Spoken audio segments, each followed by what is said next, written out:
अच्छा जी, अक्सर जो चीज़ें हम गर्मियों में मिस कर रहे होते हैं वो है अपना तरोताज़ा चेहरा, क्योंकि एक चक्कर ज़रा बाहर का गर्मी में लगा के आएँ, ऐसा लगता है कि आप सदियों के बीमार हैं, आपके रंग उड़ जाते हैं, बल्कि रंग काफ़ी हद तक मध्यम भी पड़ जाता है। देखिए, मैं बॉडी शेमिंग नहीं कर रही, लेकिन एवरीबडी गेट्स कंसर्न जब स्पेशली आप एक पेनफुल स्किन बर्न की सिचुएशन से गुजरें।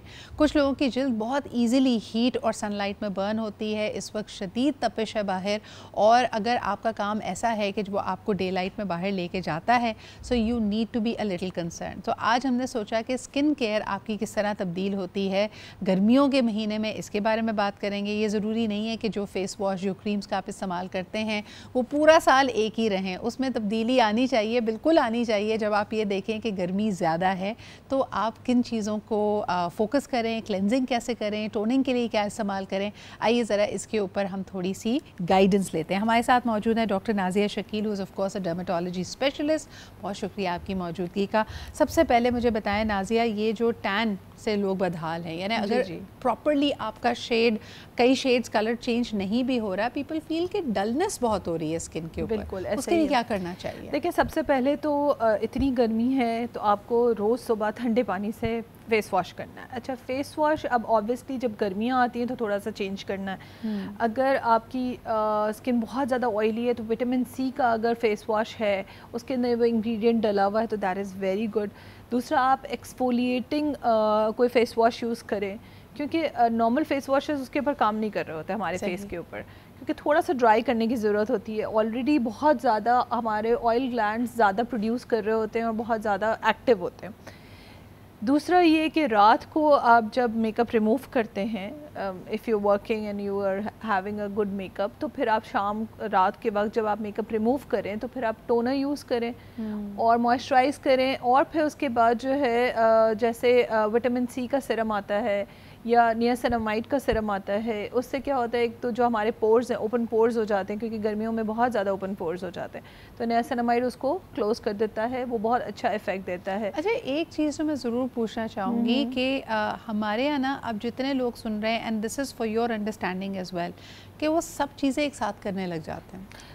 अब ये एक्टिव विटामिन सी का इस्तेमाल भी करेंगे, रात को नियासिनामाइड भी लगा लेंगे, एक्सफोलिएशन भी करेंगे, तो स्किन का तो हशर नशर इससे भी ऐसा नहीं करना चाहिए। ये है कि आप रोज़ एक चीज़ यूज़ ना करें, आपने हफ्ते में 2-3 दफ़ा एक चीज़ यूज़ करनी है, 2-3 दफ़ा एक चीज़ यूज़ करनी है, इट्स नॉट। और दूसरा, विटामिन सी का जो सीरम होता है वो आपको एक ब्राइटनिंग इफ़ेक्ट भी दे रहा होता है, और दूसरा ये कि इस तरह के वाइटनिंग फेस वॉशेज़ आ रहे होते हैं, जैसे उसमें आर्बिटन डला हुआ होता है, तो वो आपको एक ग्लो देता है, उसमें भी विटामिन सी डला हुआ होता है, तो वो एक ग्लो देता है।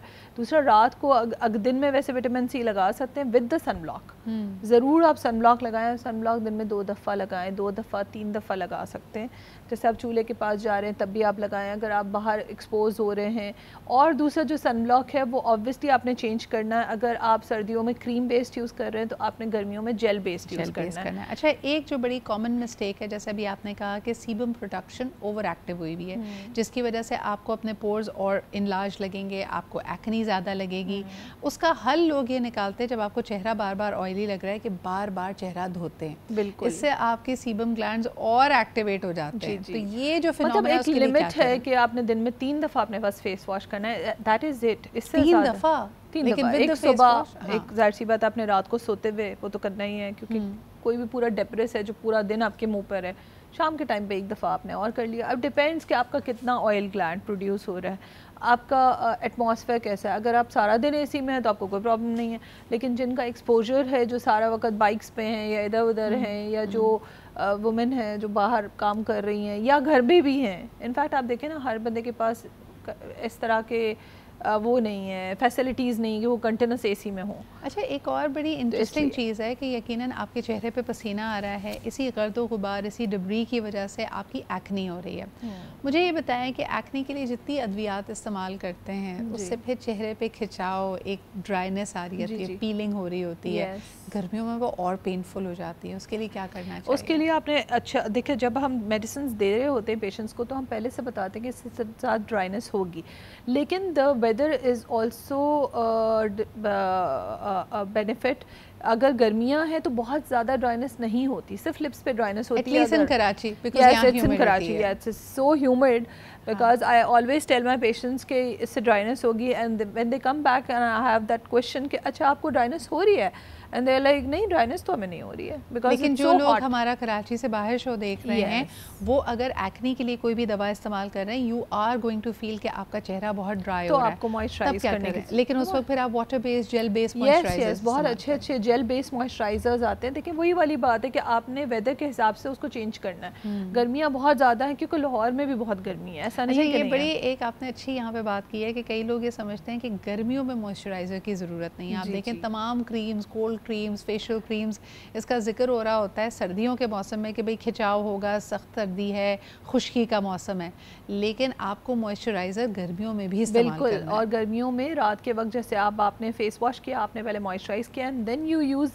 एनी सिरम, जो भी सिरम आप यूज़ कर रहे हैं, जो भी आपको डॉक्टर की रिकमेंडेशन से, विटामिन सी है, नियासिनामाइड है या अल्फा आर्बिटन है, कुछ भी जो भी उन्होंने दिया हुआ है आपको, अगर आप वो मॉइस्चराइज़ के साथ यूज़ करेंगे तो वो उसको और अच्छा डीपली इम्बेड करेगा, उसको अब्जॉर्ब ज़्यादा अच्छा करेगा। अगर आप मॉइस्चराइज़ नहीं करेंगे तो इतना अच्छा एब्जॉर्ब नहीं करेगा। बिल्कुल सही। अच्छा मुझे ये बताएं, गर्मियों में ये फ़र्क बहुत वाज़ेह हो जाता है कि ड्राई स्किन और डिहाइड्रेटेड स्किन, इसमें बहुत फ़र्क होता है। बिल्कुल। मुझे बताएं, पानी का इस्तेमाल लोग अच्छा करते हैं। आई एम श्योर कि this is also the first question you ask your patient कि पानी कितना पीते हो तुम लोग। बिल्कुल। जब पानी बहुत ज़्यादा पीने के बावजूद भी अगर चेहरा डल हो, डिहाइड्रेटेड हो, तो क्या करना चाहिए? तो देखिए इसमें सबसे अच्छी बात यह है कि अब तो HA के सिरम्स आ रहे हैं, हाइलुरोनिक एसिड के सिरम्स हैं। सो वो सिरम्स या उस तरह की क्रीम बेस्ड मॉइस्चराइजर्स आते हैं जिसके अंदर HA डला हुआ है, that gives you a good hydration. ठीक है, और आप रात को भी लगा सकते हैं, उसको दिन में भी लगा सकते हैं, उसका सन से कोई लेना देना नहीं है। सो दैट इज़ सो बेनिफिशियल, वो आपको और ऑटोमेटिकली हाइड्रेशन देता है। सही। तो उस तरह के आप या तो आप डॉक्टर के प्रिस्क्रिप्शन से जाएं या फिर आपको उसमें भी मिल जाता है, ओवर द काउंटर भी मिल जाते हैं, HA के सिरम्स बहुत मिलते हैं। बिल्कुल सही। और विद द मॉइस्चराइजर। सही। एक और आपने यहाँ पे भी जिक्र किया था, मुझे बताएं कि डी टैनिंग के लिए क्या करें? जैसे लोग रोज़ाना, जो बच्चियाँ, जो स्टूडेंट्स हैं या यंग प्रोफेशनल्स हैं, बसेस में जाना है, पब्लिक ट्रांसपोर्ट को इस्तेमाल करना है, पसीना भी बहुत है, गर्मी भी बहुत है, आप आ रहे हैं और आपको फ़ील हो रहा है कि कोई और प्रॉब्लम नहीं है लेकिन डलनेस या टैन बहुत ज़्यादा बढ़ गया है, कोई ऐसी रेमेडीज़ जो टैन को अच्छा, अगर मैं सिर्फ नॉर्मल घर की रेमेडी दूँ जो कि नॉन अफोर्डिंग होते हैं और इतना ज़्यादा अफोर्ड नहीं कर सके, तो आप नॉर्मल एलोवेरा लें, जूस मशीन में डालें, साथ में उसका लेमन डालें, उसको ब्लेंड करें, ठीक है, थोड़ा सा वाटर डाल के, और उसके आइस क्यूब्स बना के रख लें and you do it regularly like twice a day. It will give you such a refreshing, इतना अच्छा, क्योंकि उसमें विटामिन सी होता है। Aloe vera is not, you know, उसमें कुछ होता नहीं है, उसमें कोई प्रॉब्लम नहीं होता, it is very beneficial. So that is the basic thing. Skin tanning उससे बहुत अच्छी सही हो जाती है। दूसरा, you can have vitamin C की टैबलेट्स। विटामिन सी की टैबलेट्स आपको ऑटोमेटिकली ग्लो देती हैं। जैसे हम ग्लूटाथायोन की टैबलेट्स बोलते हैं, गर्मियों में हम ग्लूटाथायोन, जैसे लोग बोलते हैं कि मेरा कलर बहुत डल हो गया है, तो हम ग्लूटाथायोन विथ विटामिन सी दे रहे होते हैं, जिसमें बहुत अच्छा इफेक्ट आ रहा होता है, patients are very happy with that. अच्छा जी, इसके अलावा जो आजकल आईवीज़ चल रही हैं मुख्तलिफ कॉकटेल्स की, लोग इंट्रावीनस भी ग्लूटाथायोन वगैरह इस्तेमाल कर रहे हैं, रेकमेंड करती हैं ये आप? बिल्कुल रिकमेंड करते हैं, कोई मसला नहीं है उसमें, लेकिन ये है कि ऑब्वियसली उसका एक स्पेसिफिक डोजेज है। Everything excess is bad. So जो नॉर्मली लोग क्या करते हैं कि बस उन्होंने सुना, अच्छा, और 50-40 इंजेक्शंस लगा लिए, जबकि नॉर्मल जो रिकमेंडेशन है वो 16 till 20 है, इससे ज़्यादा नहीं है। इससे ज़्यादा आपको नहीं लगाना चाहिए। आईवी का इफ़ेक्ट अच्छा आता है, लेकिन it is temporary, it is not permanent. Patients को मैं हमेशा बोलती हूँ कि this is going to get out of your body within 6 months। 6 महीने में वो निकल जाएगा आपकी बॉडी में से, and you will be back to that normal, वो जो आपका अपना कलर है। बिल्कुल सही। So to keep it maintained, if it is an expensive therapy, and to keep it maintained you have to take oral, and to have the maintenance done once a month, आपको वो injections लगाने पड़ते हैं। अच्छा, और इनके side effects होते हैं डॉक्टर? और इस वक्त तो मेरे ख्याल में everybody is, you know, side effects is on kidneys. It's आपकी ऑब्वियसली वो वहीं से मेटाबोलाइज हो रहा है, तो वो आपकी किडनी को अफेक्ट करता है। बट वही जैसे मैंने आपको बताया कि अगर हम 14 या 16 या 20 दे रहे हैं, उसके बाद हम स्टॉप कर देते हैं, वी टेल द पेशेंट्स, जैसे हम मल्टीविटामिन्स का बोलते हैं कि मल्टीविटामिन्स 3 मंथ्स आपने लिया, 2 मंथ्स का ब्रेक ले लिया।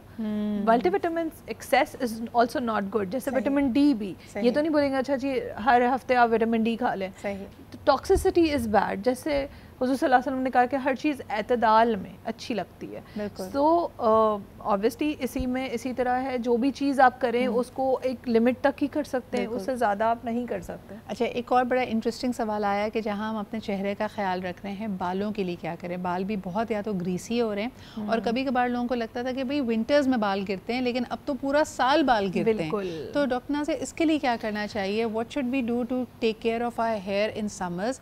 कई लोग उसी तरह बहुत भरपूर किस्म की ऑयलिंग कर रहे हैं, क्या गर्मियों में तेल लगाना चाहिए? मुझे तो लगता है सर फ्राई हो जाएगा। गर्मियों में तेल आप लगाएं, लेकिन 20 मिनट्स लगाएं। देखें जो एब्जॉर्प्शन है, ये एक मिथ है कि जी पूरी रात लगा के रखेंगे तो बड़ी कोई अच्छी एब्जॉर्प्शन हो जाएगी।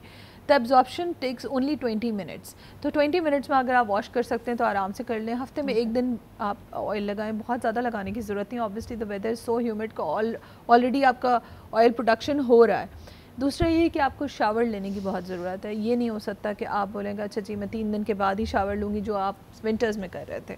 तो एवरी डे और एवरी ऑल्टरनेट डेज डिपेंडिंग कि आपका कितना हमारे चेहरे की स्किन रिएक्ट कर रही है। मैंने सैलॉन्स में नोटिस किया कि a lot of girls who come in for colour treatments, यानी आप बेशक स्ट्रीकिंग करा रहे हैं, लो लाइट्स करा रहे हैं, हाईलाइट्स करवा रहे हैं, पूरा हेड कलर अपना चेंज कर रहे हैं, जब टिंट आप करवाते हैं something has happened, either the formula, the chemical formula Nazia बदल गया है या गर्मियों की वजह से हमारी स्कैल्प रिएक्ट कर रही है। कई लोग इस पे कंप्लेन कर रहे होते हैं कि जो अमोनिया फ्री कलर्स भी इस्तेमाल कर रहे हैं तब भी इचिंग बहुत हो रही है, स्कैल्प रिएक्ट करके रेड हो रहा है, उसमें दाने निकल रहे हैं। क्या करना चाहिए? कलर बिल्कुल छोड़ दें या फिर थोड़े दिनों के लिए छोड़ देना चाहिए? मैं नॉर्मली पेशेंट्स को जिनको हेयर डाई से एलर्जी होती है, अमोनिया फ्री डाइज आते हैं वैसे, वो यूज़ करें। अमोनिया फ्री डाई भी आते हैं, ठीक है। एक तो ये है, दूसरा ये वो फिर थोड़े मेडिकेटेड टाइप होते हैं, इतना अच्छा रिजल्ट नहीं होता। But obviously if the patient is allergic to ammonia तो we can not help, yes we don't have any option. बाकी अगर बॉयल्स या ऐसे कोई दाने निकल रहे होते हैं तो we give the medicine and the patient gets fine. It depends, किसी पेशेंट का सेबेशियस एक्टिविटी बहुत हो जाती है। जैसे कि अभी एक हफ्ते पहले मेरे पास एक पेशेंट आई, तो she said the whole hair was मतलब कोलाइडेड विद ईच अदर। मुझे तो समझ नहीं आया कि हो क्या रहा था उसके साथ। And when I took the history, तो मैंने कहा आपने शावर नहीं लिया? बोला मैंने दिन में 3 दफ़ा शावर ले रही हूँ, लेकिन ये ग्रीसीनेस निकल ही नहीं रही है। And then I gave her some इस तरह के शैम्पूज और इस तरह की टैबलेट्स आती हैं। क्या होता है? Is this an auto immune disease? No, it is आपकी बॉडी अपने आप को अटैक करने लग जाती है? No, it is not an auto immune disease, it's just the over activity of sebaceous glands. Okay, so that is also a disease and we have to give specific medicine. But बहुत कम patients होते हैं, ऐसे ज़्यादा नहीं होते, but जिनको हो रहा होता है वो तो ऑब्वियसली बहुत प्रॉब्लम में आते हैं हमारे पास। अच्छा, लास्ट सवाल मुझे बताएं कि ये तमाम चीज़ें हम टॉपिकली इस्तेमाल कर रहे हैं, स्किन केयर अपना कर रहे हैं, लेकिन क्या आप उनको होलिस्टिकली उनकी डाइट के हवाले से भी कहती हैं? एक बड़ा मिथ है, लोग कहते हैं कि जी अगर आप मीठा ज़्यादा खाते हैं, कैंडीज़ का इस्तेमाल करें, कोल्ड ड्रिंक्स का जो आजकल लोग कर रहे हैं बिकॉज गर्मी इतनी है, क्या इससे भी हमारी स्किन ख़राब होती है? खाने पीने से एज सच एक्नी का कोई सच नहीं होता है, दिस इज़ अ मिथ। वैसे नॉर्मली मैं पेशेंट्स को ये बोलती हूँ क्योंकि हर माँ के बोलती है बहुत चॉकलेट्स खाती है इसीलिए इसको एक्नी हो जाती है। हाँ। या कॉफ़ी बहुत पीती है। पहले तो आप सर्दियों में कॉफ़ी पीते थे, इस वक्त आप बहुत ज़्यादा कोल्ड कॉफ़ी का रिवाज है। कोल्ड कॉफ़ी, और बच्चे आजकल बहुत ज़्यादा कॉफ़ी पीते हैं। Exactly. So I don't think so ऐसा कुछ है, क्योंकि हमारी बुक्स में भी कहीं नहीं लिखा हुआ। कभी कभार मैं बोलती हूँ कि अगर किसी चीज़ से आपको ऐसे खुद लग रहा है कि आपको किसी चीज़ से आपको एक्नी ज़्यादा बढ़ रही है तो जस्ट लीव इट। हमें तो बचपन में हमेशा कहा जाता था कि फ्राइड फूड, चॉकलेट्स, कॉफ़ी, लेकिन यहाँ तक कि साइंटिफिक एविडेंस दिया गया कि जब आपकी बॉडी में शुगर आप ज़्यादा इंटेक करते हैं तो उससे इन्फ्लेमेशन होती है, inflammation can cause acne. Do you not? Yes, but जो हमारी बुक्स में लिखा हुआ है उसमें ये है कि it's not directly related related to that. It's mostly hormonal. Acne is mostly hormonal. 90% it's hormonal. तो और obviously वो एक age bracket है 13 till 22 की age तक ही आपको होती है.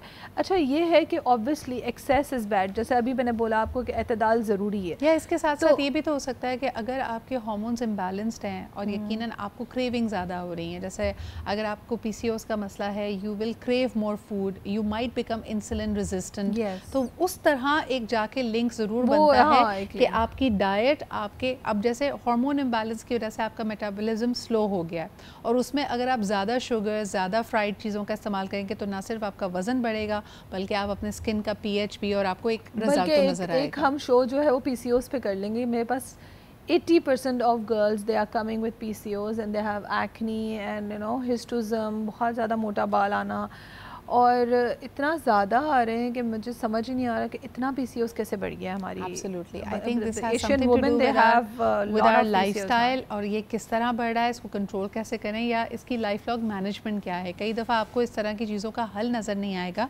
But you need to be more informed as to how to manage it. बहुत शुक्रिया doctor Nazia for being here with us.